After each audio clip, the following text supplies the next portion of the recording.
How do I get my baby to sleep longer at night?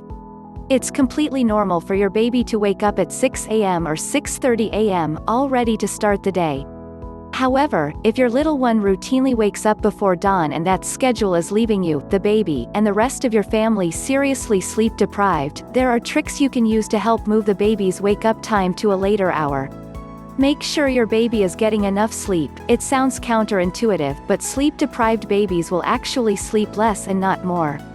If your baby isn't napping enough during the day, he or she will be more apt to wake up at the crack of dawn, or even before.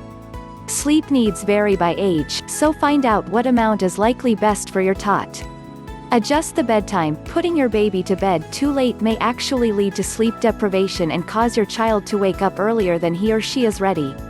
Try putting your baby to bed 15 minutes earlier each night and see if he or she sleeps slightly later in the morning.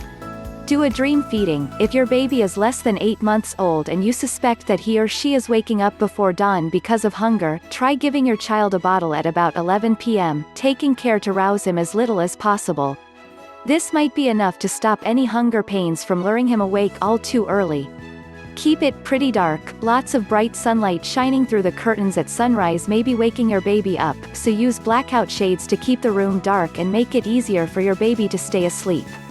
But you don't want the room to be too dark.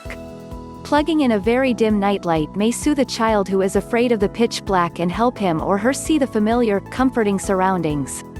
Block out noise. Sirens, a running shower, and even chirping birds can trigger your bundle of joy to rise and shine a bit too soon.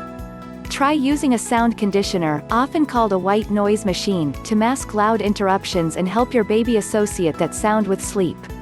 Keep your baby comfortable. A wet or dirty diaper may be waking up your baby, so if this is a problem, try switching from regular diapers to overnight diapers. A room that's too hot or too cold can also disrupt sleep, so keep the temperature between 65 and 70 degrees Fahrenheit. Adults generally need a cooler room, 60 to 67 degrees, but smaller children are often more comfortable with a bit more warmth. Let him be. Going to get your baby as soon as he or she wakes in the early morning hours may reinforce that it's okay to get up at that time. Consider letting the child be for about 30 minutes and see if your baby can soothe himself or herself back to sleep. If your child is old enough to sit up, try placing a few soft toys in the crib, so that if your baby does wake up, he or she can play for a little while before possibly going back to sleep for a bit longer.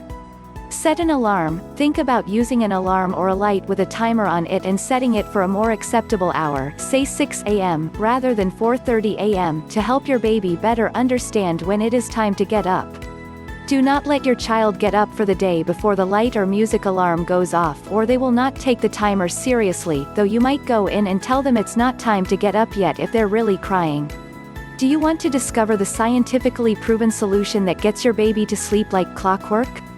The link to Weird Trick for Baby Sleep, based on groundbreaking research done by Harvard Medical School and the Stanford Center for Sleep Science, is given in the description below. Thanks for watching.